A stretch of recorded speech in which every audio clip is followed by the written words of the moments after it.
Hello, this is Adam with Dream-Made Productions. This video is made possible by the very kind donations of viewers like you. Thank you. If you are in a position to help this channel improve quality and grow, please visit my Patreon page at www.patreon.com/DreamMadeProductions, linked below. Before we get started today, I wanted to give two quick shout-outs. First, big thank you to Retro Laser for becoming my first founding partner over on Patreon. I am glad you are enjoying my content and projects. Thank you for your support. Next, I wanted to bring to your attention another BattleTech channel. Battletopia does readings of BattleTech short stories, similar to an audiobook. I don't know about you, but finding time to read is challenging, and having something fun to listen to at work or on long drives helps pass the time. If you enjoy audiobooks and the fiction of BattleTech, check out Battletopia. Thanks again for giving my content a try. And now, on with the show. It is the 31st century, and mankind is once again at war. The battlefields of the future are dominated by huge robotic war machines known as battlemechs. In 2775, the world of Fletcher, like most of the Inner Sphere, was in turmoil. After almost 9 years under the rule of the Amaris Empire, Star League defense forces were closing in. Word was spreading quickly that General Alexander Kerensky would soon launch his invasion of the Terran system, Operation Liberation. This final push and the results it would bring was not lost on the forces stationed on Fletcher. The newly formed 139th Amaris Dragoons were tasked with leading the planet's security forces. As Amaris pulled more forces to Terra, the Dragoons soon found the population were growing tired of Amaris's ever-increasing brutality. In desperation, the Dragoons began brutal crackdowns on dissidents and rebels. Terror lances were dispatched to towns and cities suspected of harboring opponents to Amaris's rule. Typically, these terror lances would identify the habitation blocks provided by the secret police and just destroy the entire structure. One of Fletcher's major industrial contributors was the local Terran hegemony branch of StarCorps. StarCorps had so far handled the Amaris crisis the same way they had all other conflicts in their long history. They remained as neutral as possible, their subsidiaries supplying arms to both sides, as well as the great houses. Still, as the result of the Civil War became more and more apparent, leadership of StarCorps began to consider their options. The employees on Fletcher grew tired of corporate leadership's waiting. Local management and employees watched with increasing horror as the civilian death toll rose. The situation became untenable when Amaris secret police were spotted investigating StarCorps employee housing facilities. Not long after, a lance of 139th Dragoons left their heavily fortified base, headed directly to StarCorps' largest habitation facility. Terror gripped company employees as a much-dreaded Whitworth 0W was spotted among the Amaris mechs. Without waiting for permission, StarCorps test pilots and technicians raced to prepare showroom, archive, and experimental mechs for combat. The StarCorps pilots set out to stop the coming massacre, fielding a mix of the company's venerable Warhammer design along with their own 0W, a longbow 0W, sporting the serial number 01, pulled from the company's on-site museum. Sadly, the StarCorps mechs would not arrive before the 139th began their reprisal operation. While targeting the hab blocks designated as having terrorist cells, the Dragoon mechs were shocked when their sensors picked up incoming hostile contacts. For nearly 9 years, the Amaris Empire ruled Fletcher, much as they had the rest of the hegemony. They believed their mechs were the only operational battle mechs on the planet. Now they turned quickly to engage the forces challenging their emperor's authority.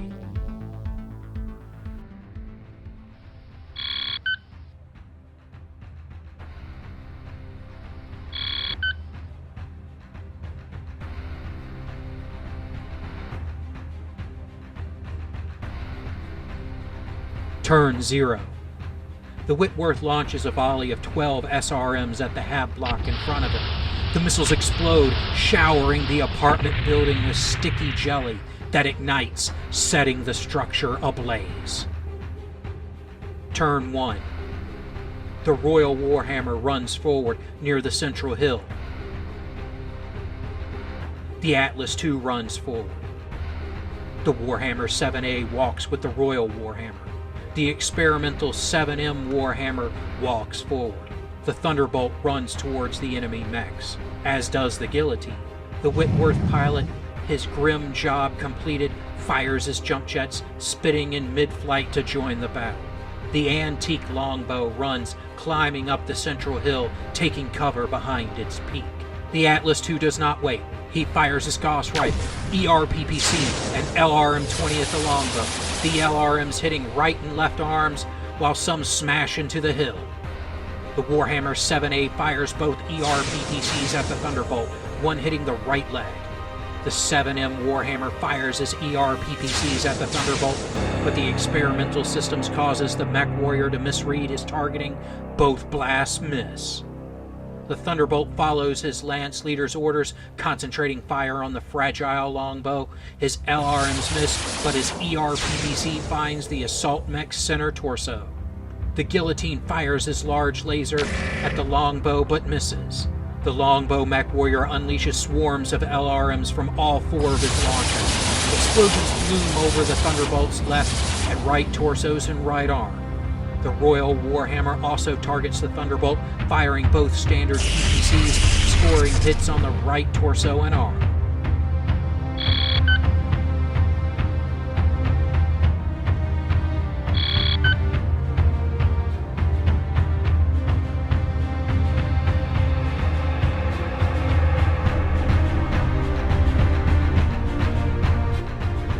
Turn 2. The Atlas II slows to a walk, but continues forward. The 7A and 7M Warhammer continue their advance. The Thunderbolt also walks forward. The Guillotine jumps over the hill. The Whitworth runs forward, trying to get his fiery weapons into the battle. The longbow mech warrior turns his machine around, running off the hill, trying to get out of the line of fire. The Royal Warhammer walks up the northern hill. The Guillotine opens up with his quad medium lasers on the 7A Warhammer to the north, scoring hits on the center torso and left leg. The Whitworth targets the other Warhammer, hoping to hamper his ability to fight. He fires his dual SRM-6s and 2 medium lasers. The lasers miss, but a few of the missiles bathe the Warhammer in inferno jelly, causing 6 heat. The longbow flips arms, unleashing both LRM-20s at the Whitworth, but misses. The Atlas II targets the 7A Warhammer, firing his ERPPC, Gauss, both medium pulse lasers, and his SRM-6. Most of the weapons miss, a medium laser blast hitting the right torso, while SRMs pepper the center torso, left leg, and crack armor of the Warhammer's head, injuring the StarCorps test pilot within. The Royal Warhammer returns fire on the Guillotine with both his PPCs and his SRM-6. The missiles fail to connect, but the PPCs find the center and left torsos. The 7A Warhammer targets the approaching Thunderbolt with his quartet of medium lasers, his dual small pulse lasers, his SRM-6, and a blast from one of his ERPPCs. The charge particles of the PPC rips into the Thunderbolt's right leg, while medium lasers dig into the center torso, right arm, and right leg. The pulse lasers melt armor off the mech's legs, and SRMs explode against the armor of the right torso, left leg, and find their way inside the right arm, destroying the ERPPC and blowing off the mech's hand. The Warhammer 7M, mindful of his heat, fires both ERPPCs at the Thunderbolt. One misses, but the other one further damages the left leg. The Thunderbolt pilot returns fire on the 7A Warhammer with his 3 medium lasers, his small pulse lasers, his small laser, and tries to lock on with his Streak 2. The Streak fails to lock on, but all 3 of his medium lasers hit, damaging the center torso, right torso, and left leg.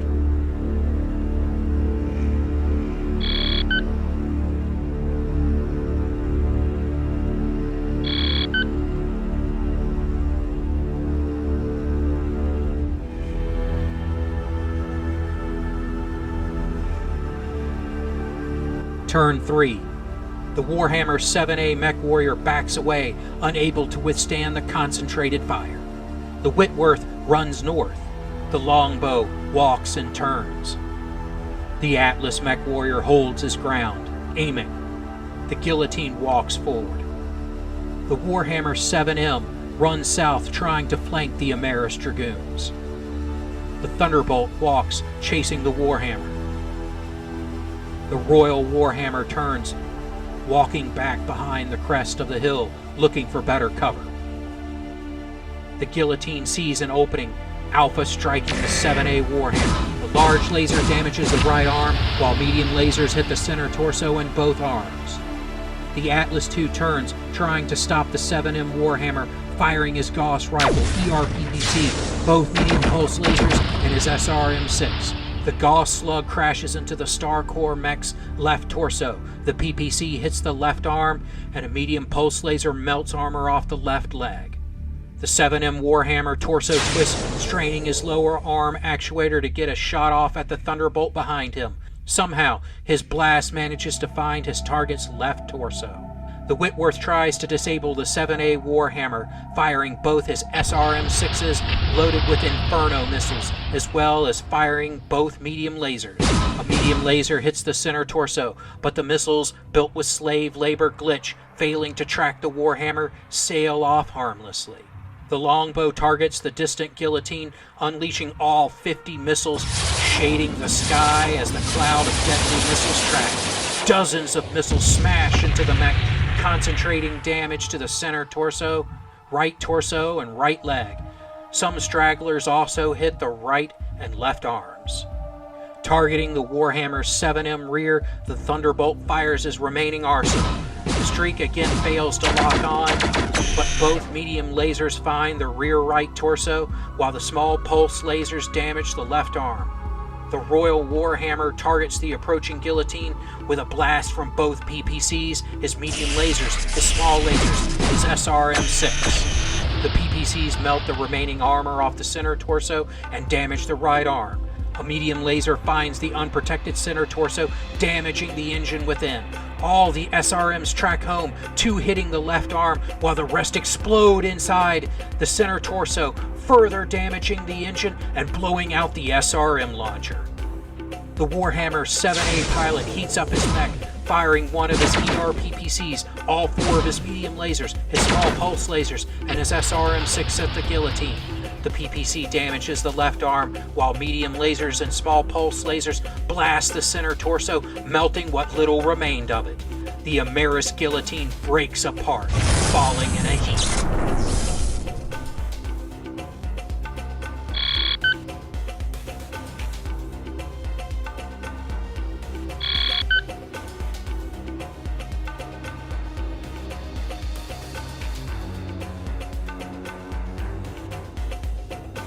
Turn 4.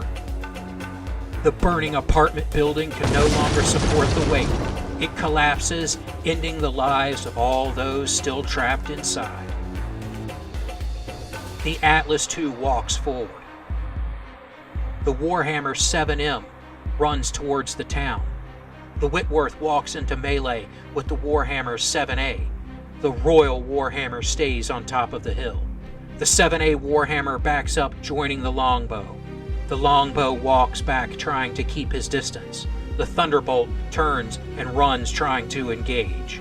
The Atlas changes targets to the nearby Royal Warhammer, again firing his Gauss, ERPPC, dual medium pulse lasers, and his SRM-6. The Gauss heavily damages the thin armor of the Warhammer's right arm while the ERPPC blast hits the hill.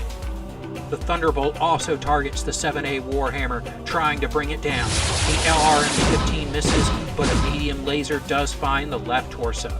The 7M Warhammer fires both ERPPCs at the Atlas, but the mech warrior again struggles with the prototype nature of his machine, missing with both.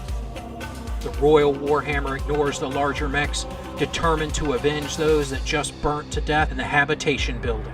He unleashes both PPCs, his medium lasers, and his SRM-6 at the smaller mech. The Warhammer lives up to its selling point, as a PPC hits the left arm and the medium lasers melt armor off the right arm, and SRMs pepper the center torso, right torso, and left arm.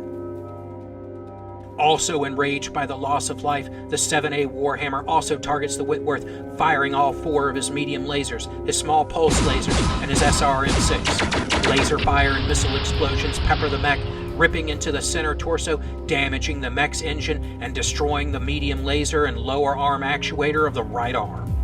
The longbow mech warrior ignores the heat rising in his mech, again unleashing his full arsenal of long-range missiles on the Thunderbolt. This time the Cloud fails to lock on most of the missiles, blowing open the earth around the Thunderbolt.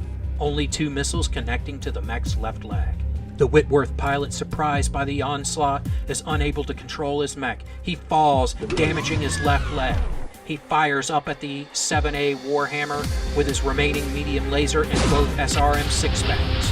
The laser misses, but 6 of the SRMs deliver their burning payload, greatly increasing the 7A's heat load.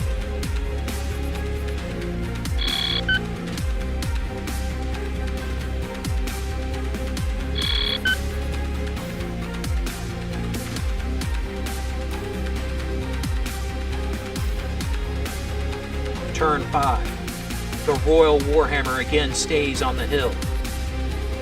The burning 7A Warhammer backs up. The Whitworth stands and runs down the overheating Warhammer. The Atlas climbs the hill trying to get to the Royal Warhammer. The Thunderbolt walks into melee with the 7A Warhammer. The 7M Warhammer turns, running to help his lance. The longbow mech warrior runs his hot mech forward.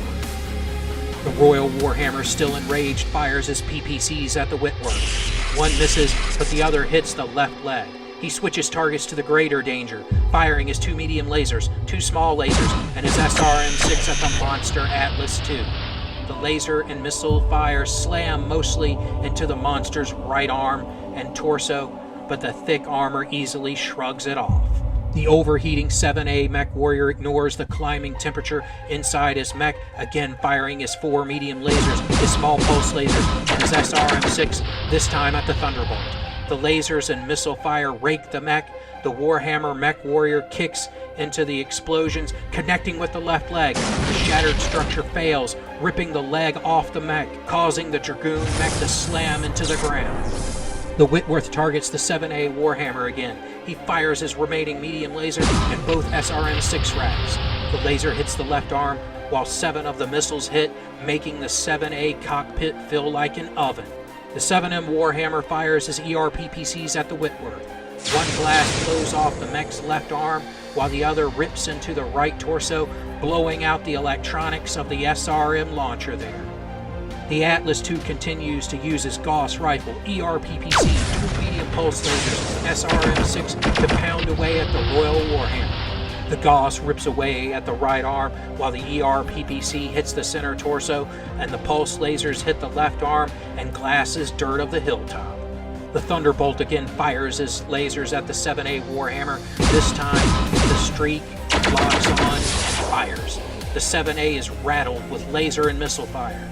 Unable to stand the increasing temperature, the longbow pilot cools his mech, firing only a single LRM-5 at the Atlas II. The missiles fly high, but 3 connect with the iconic Death Head, blowing away chunks of armor and injuring the Dragoon Lance leader.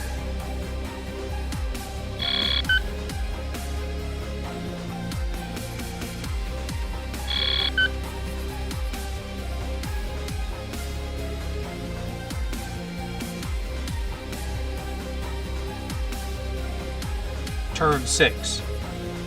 The Royal Warhammer mech warrior struggles to control his machine, but fails. He falls, damaging his left arm and right leg. He stands, running off the hill, and turns. The Atlas II turns, running off the hill. The Thunderbolt crawls away, escaping. The Longbow backs off. The Warhammer 7A holds his ground. The Whitworth walks into melee with the Warhammer. The Warhammer 7M runs towards his lance. The Longbow, now cooled, bellows clouds of LRMs at the Atlas, missiles slamming into the center torso, left torso, and right arm.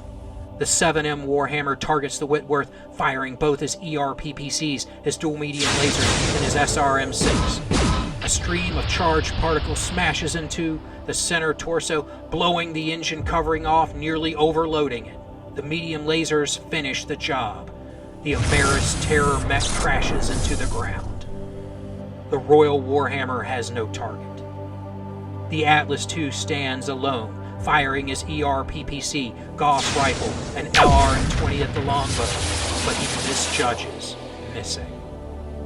The 7A mech warrior cannot stand the heat anymore. He fires only a single ERPPC at the Atlas II, allowing his double heat sinks to do their work. His PPC blast melts armor off the Atlas's right torso.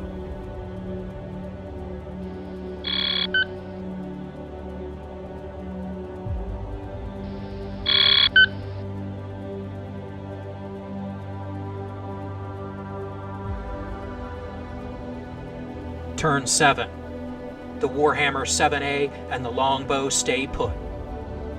The 7M Warhammer walks and turns. The Royal Warhammer runs around the hill. The Atlas II walks forward, slowly. The Warhammer 7A fires both ERPPCs at the Atlas, followed by swarms of LRMs from the Longbow. A PPC blast cracks the armor of the center torso as explosions bloom all over the Atlas. Some of the explosions find their way inside, heavily damaging the mech's engine. The Royal Warhammer fires both PPCs, his medium lasers, and his SRM-6, further damaging the Atlas. The Atlas responds, firing his ERPPC, Gauss, and LRM-20 at the longbow. The Gauss nearly destroys the right arm as the PPC and most of the LRMs hit the center torso, nearly blowing out the longbow's gyro. The Warhammer 7M also targets the Atlas with both his particle cannons. The Atlas II mech warrior signals his surrender. After a short pause, he receives a text-based reply. Ask Richard Cameron. You'll be seeing him soon.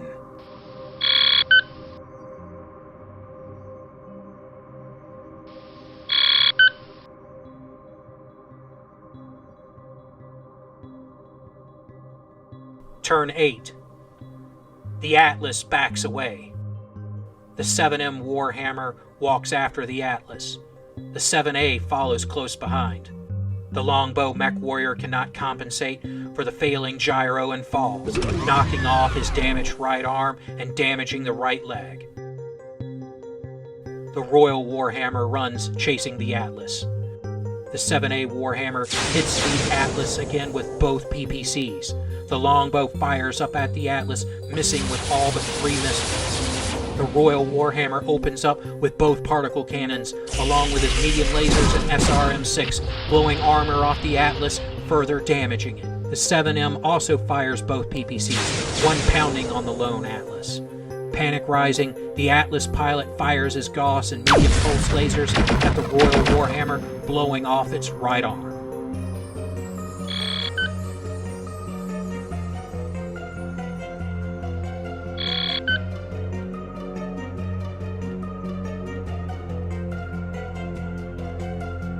Turn 9. The Warhammer 7A walks towards the Atlas. The longbow stays down. The Royal Warhammer walks into melee with the Atlas. The 7M walks towards the Atlas. Alone, the Atlas mech warrior turns his machine, fleeing at top speed.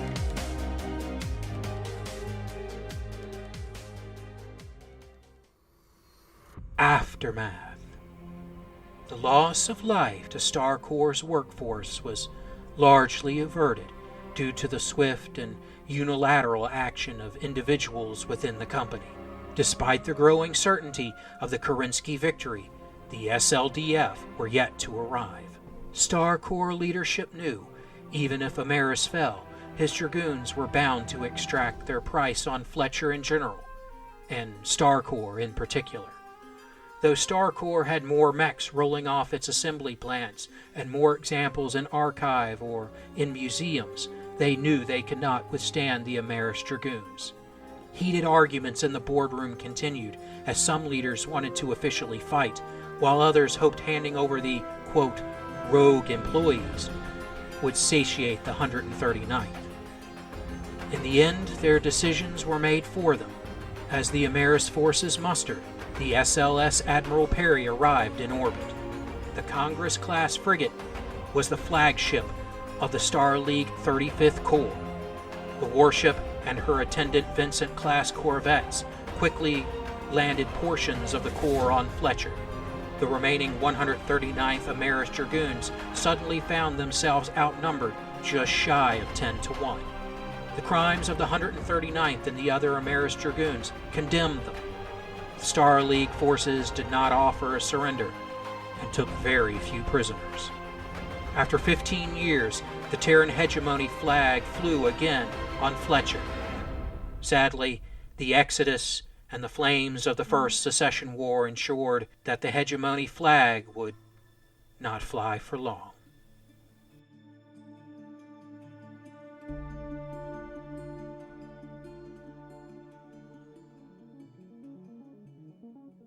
Hello, this is Adam with DreamMade Productions. Thank you for watching my content. It really means a lot that you have given me the chance to entertain you. If you would like to support the channel, please visit my Patreon at patreon.com/DreamMadeProductions, linked below. Also below is a link for PayPal, or links if you would like to send crypto, if that's more your thing. Please know any amount that you give will be cherished and used to upgrade equipment and improve the channel. You can also help the channel by subscribing, turning on notifications, liking, commenting, and sharing my channel with anyone you think might be interested. Thank you again for watching, and I hope you enjoy the battle reps that are to come.